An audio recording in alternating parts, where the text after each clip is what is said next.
Hello there, it's Paul here and welcome all everyone. Now this video I'm going to show you how I made this open segmented piece. I suppose it's more like a barrel shape, but what I did this time was I used the indexing system built in on my lathe. If you watch the whole video right to the end, I'll have a talk at the end about the problems I faced and also the good bits as well. And hopefully I'll be answering the questions that you think of as you watch the video. Thanks a lot. Now, this video I'm just going to be using probably some leftover pieces of wood and do a bit of open segmented work. For the first time I'm going to be using the indexing system that's on the lathe. There's actually 36 stops on here, so it's every 10 degrees. And you might think 36, that's actually quite a lot of number, but in actual fact for open segmented work it's actually quite small, and it's also very restrictive to what the amount of pieces you can do. These are the rings that I made for my old lathe. So I've got a 6-degree one which has got 60 holes in it. There's a 5-degree with 72 holes in it, and there's a 7.5 degree with 48 holes in it. And this is, in actual fact, this is the only one I've used on this new lathe so far, because I can just see where I've actually had to make the hole to go on the spindle bigger. Here's where I can probably give a good example of where the 36 holes is very restrictive.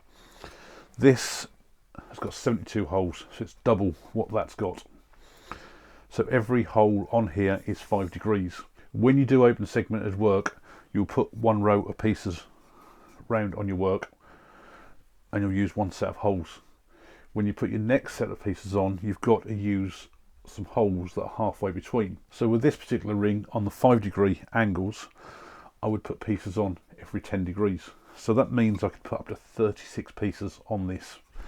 Now the good thing about that is, because this is in 5-degree increments, I've got a bigger range for where I go up. So I can put pieces on at 10 degrees. I could then go up to 20 degrees, which is 9 pieces. I can't do 15s because obviously I'd need 7.5 degree holes. I could do 20s, can't do 25s, but I could do 30s.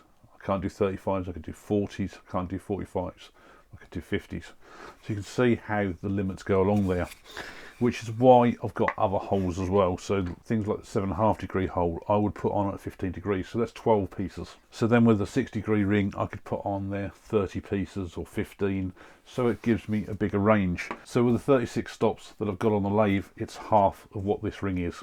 So therefore I can do a maximum of 18 pieces. So I'm going to do some measurements now to work out what size pieces I need, and I will probably be looking at doing 18 pieces per ring. I've got other videos for where I've done the open segmented work which shows all the cutting with the sled and everything like that. So I'm going to go off and cut the pieces and I'll come back shortly. Cut all my pieces, and I've also just finished making myself up a closed segment ring, which I'll explain in a moment. These two lots here are, the cut length on here is 12.3mm and these ones are 13.5mm. So I've got 18 pieces. I've done 12 of the sapele and 6 of the Badook on each row. So the idea is I'm going to start off with a base probably about 80-90mm diameter, put a row of these thinner ones on, then a row of these thicker ones and a row of thinner ones again, so you've got sort of like that bulbous sort of shape. And because I don't really want to just leave open segmented pieces on the top, that's why I've made the close segmented piece. And because I've done this out of sapele as well, what I'll do now is I'm going to probably do the base out of sapele as well. Now for finish wise, I'm going to have a go at probably shellac finish on the whole piece. But to make sure I get on these inside pieces, what I need to do now is give them a coat now while they're in their current state. So I've got a piece of kitchen roll here which hopefully will stay folded up, especially when it gets a bit wet. Pour a bit of shellac on and just basically just let that soak a sec. Dab the piece one side, then the other.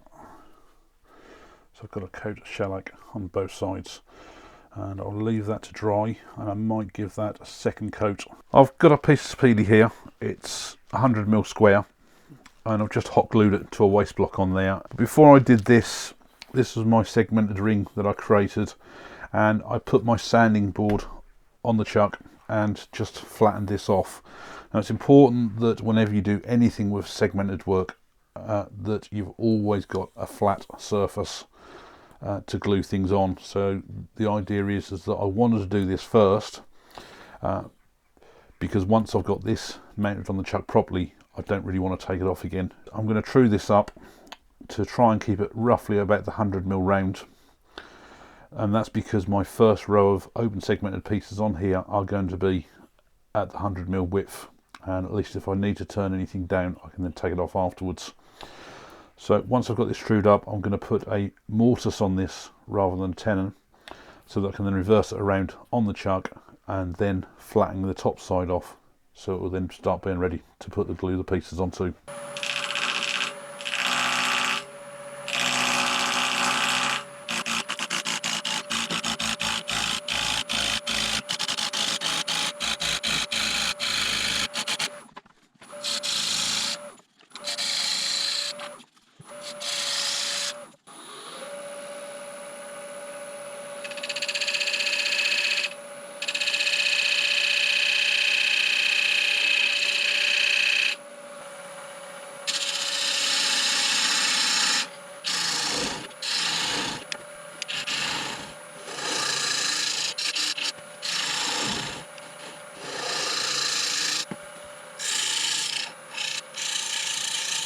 Now I've just given this couple of coats of sanding sealer after I sanded it at 600, denibbed it, and it's had a couple of coats of shellac on there, and that's come up quite nice.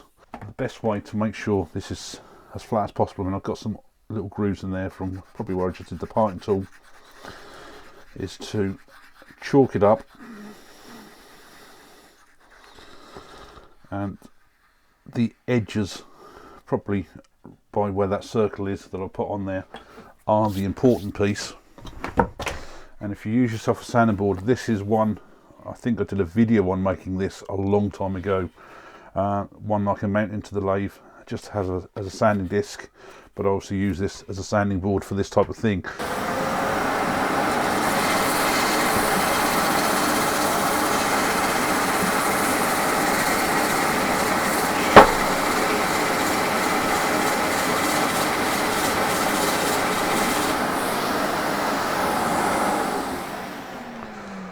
So the first important thing here now is that all the chalk has gone. So I know I've got a flat surface, but I've still got that mark from where I did the circle. So I'm just going to sand this down a little bit more to get rid of that mark.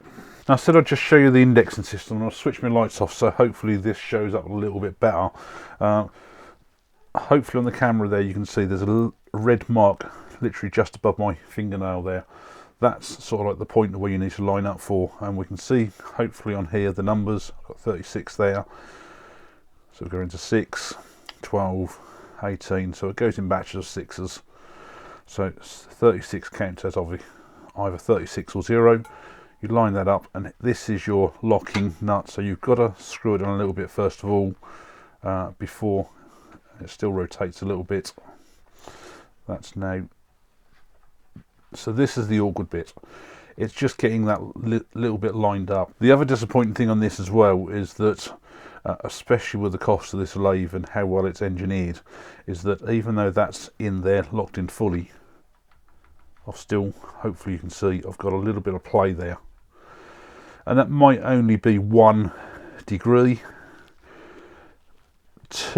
probably under 2 degrees. I'd say it's certainly at least 1 degree anyway, and that's on every single one. So you have to release this a little bit, and then you can move it around and hopefully slot it into the next one. So it's fiddly compared to my other system where it was just a case of pushing a nail through a board. So this is going to be a lot more sort of time consuming. So I just lock that in on 0 at the moment, and because I'm doing 18 pieces and I've got 36 segments on here, so I'll go all the evens to start with. So I'll go on 0 stroke 36, 2, 4, 6 and all the way around. When I do the second layer, so it's 1, 3, 5, 7, and I'll just see how that gets on. Hopefully you can see now, this probably just shows the movement that's in there. While it's fairly small like this, I mean this is just under 100mm, it's probably not going to show too much, but it's still possibly, even on this, a millimetre difference. Now the way I'm going to put these pieces on is I'm going to do 2 sapele and 1 Paduke all the way round, and then just stagger them as I go up each level. The other thing as well is that the sapele is slightly thicker than the Paduke, probably by about a millimetre, and I would choose a nice end for a flat surface. I only want a minimal amount of glue on here, so I'm literally just wiping it on and wiping it off as a really thin layer on there. Push it on,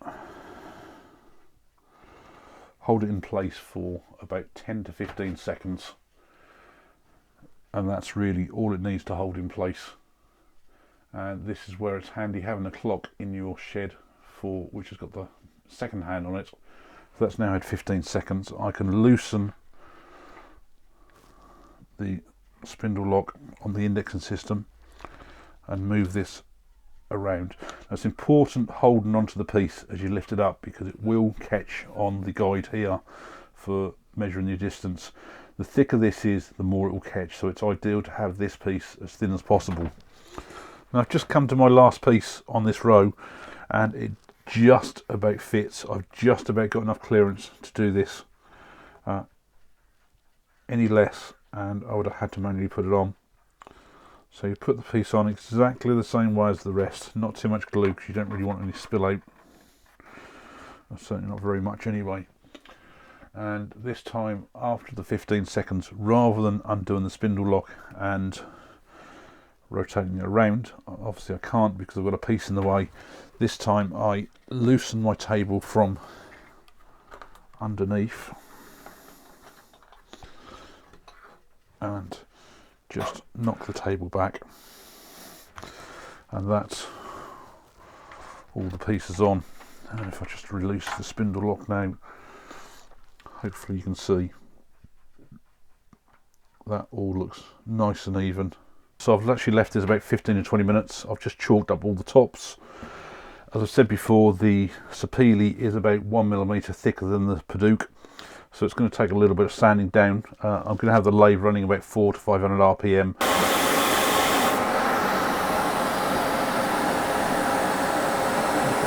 Perfect.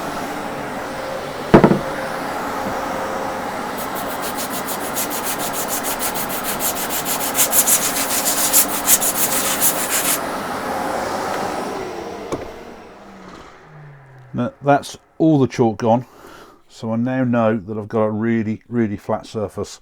So what I'm going to do now is I'm going to bring my table up again, and I should go onto the odd numbers on the indexing system and then get the next row glued on. I've got the second row of pieces on here now, and I did chalk them up and sand this all back flat. So what I want to do now, before I put the final row of pieces on, which is going to be at the same distance as this, so they're going to be stepping in again, I want to get the inside turned out. Now because of this, because I'm already reaching in at a reasonable distance, I'm going to be using my small spindle gouge, and the reason I use this is, hopefully you can see there on the camera, it's got a really steep angle on the here, so it means that if I'm actually going in there parallel, I've actually got the handle about at this angle.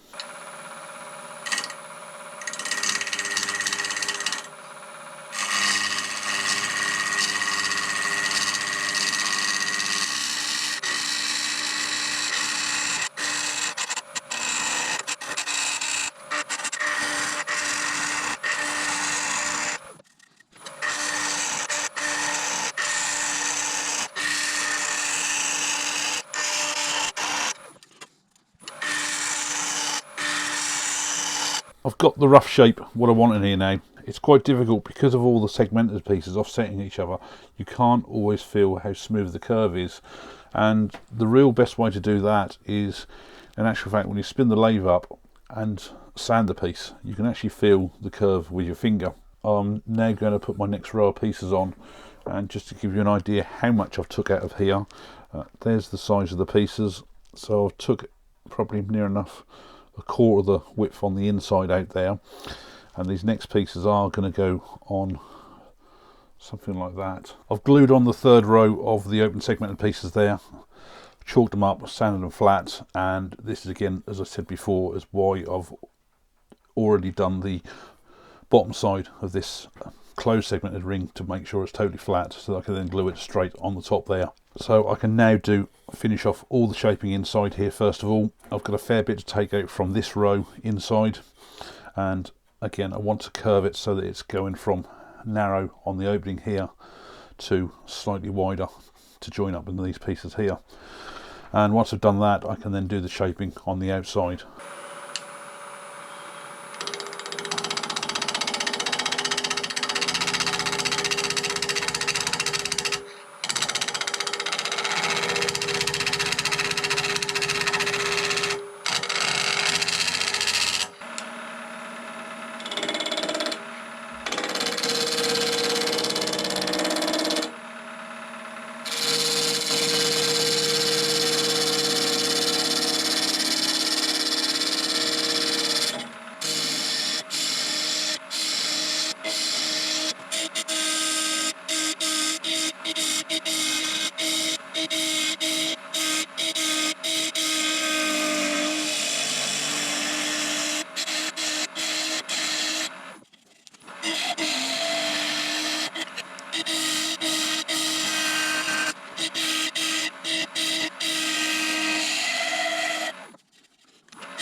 This has now been finish turned, and I've also sanded this all the way through the grits from 80 right the way up to 600.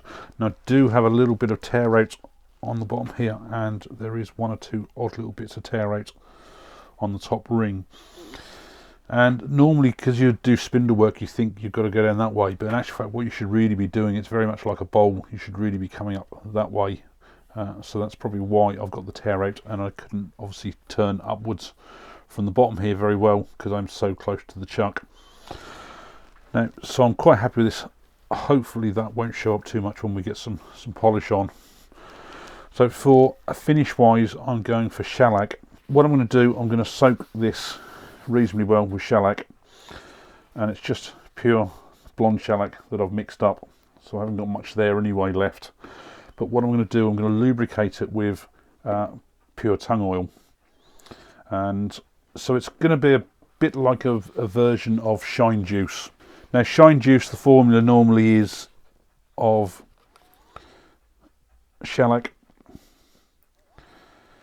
usually then with a third of denatured alcohol, which is methylated spirits, and basically all you're doing there is thinning the shellac down. So so that really depends on what strength you've mixed your shellac up as to even if you need that denatured alcohol. I do mine usually in a 4-to-1 mix. That's what this is. So it's just really how much shellac is in the amount of liquid, and the oil, all that you're using it for is a lubricant.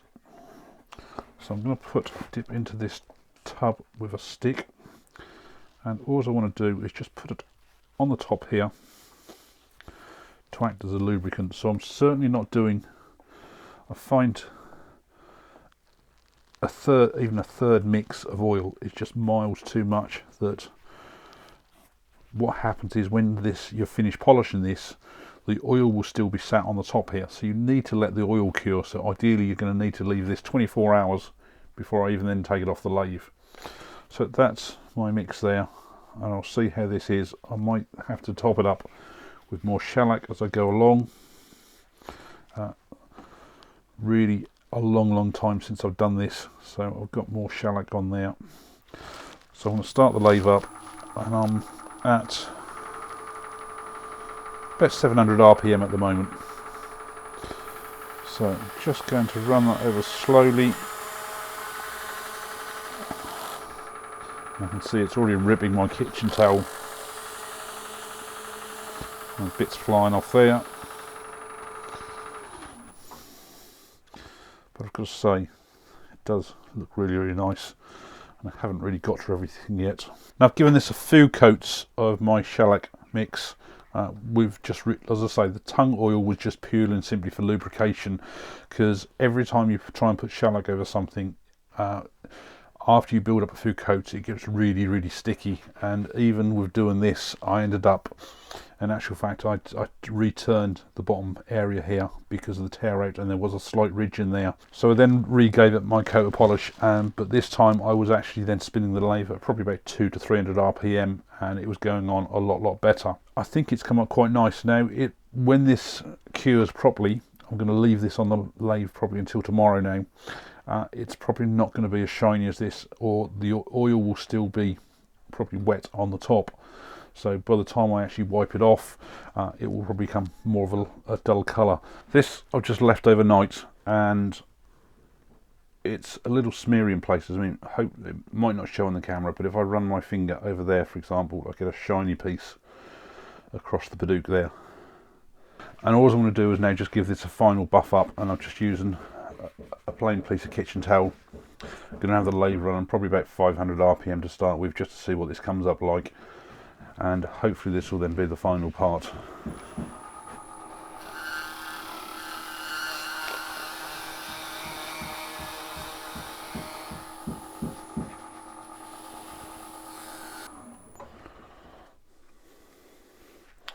So it's got a sheen to it. It's hopefully got rid of all the oil now, because I can't feel anything there before like there was before. So that is now hopefully finished as far as I'm concerned. Now, if I wanted this a lot shinier, I could then just add some more coats of shellac on there, and again, depending on what oil you use, you could let the oil cure if it's an oil that will end up giving it more of a gloss shiny finish. Now, this project was really all about using the indexing system on the lathe, and also really experimenting, playing around with the finish of the shellac. But my first thing I've got to say of all is that I am really impressed with the finish on this.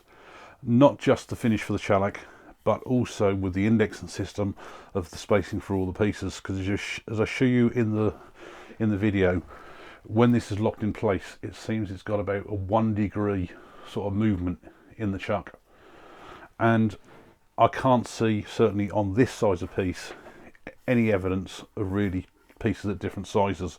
I think in actual fact I have one piece there which probably isn't fully lined up properly, so I'm really impressed with that. And my first real bugbear about the indexing system on the lathe is it's not just that movement. I think certainly for the money I spent on the lathe, and probably the engineering that's gone into this lathe, and especially since it's a trade quality lathe, I probably expected it to be a lot better, so there wasn't that movement in there. The second thing on this as well is really how slow it is to change the pieces. You really do need two hands to do this. The third real annoying thing about this, and it sounds a really nice thing when you see, especially if you look at the specifications of the lathe, that you've got a 36 point indexing system. Every 10 degrees sounds brilliant. But the point is though, I mean, even if you're just doing general work on the lathe, you can't even turn it at 45 degrees because it's in 10 degree increments. Now, turning this was actually reasonably easy. The inside was probably more problematic, but insides of vessels usually are a lot harder anyway. Now, the other experimental thing on this was really the shellac. I haven't really done shellac that way for a very long time. So finish wise on this, this has got a shellac coating on it, 2 or 3 coats on there. It's more of a luster on there rather than a glossy finish compared to what I've done in the past. But if I really want to build this up, I could then just carry on putting more and more coats on this until eventually you do get that shine. And you'll probably find that, especially with it being so thin the way it was going on, it's probably going to need 10 to 20 coats of shellac before it really starts building up that shine. So hopefully this has been of interest to you. Hopefully I've covered any questions you've thought of. If not, certainly please do leave them down in the comments. Thanks a lot for watching.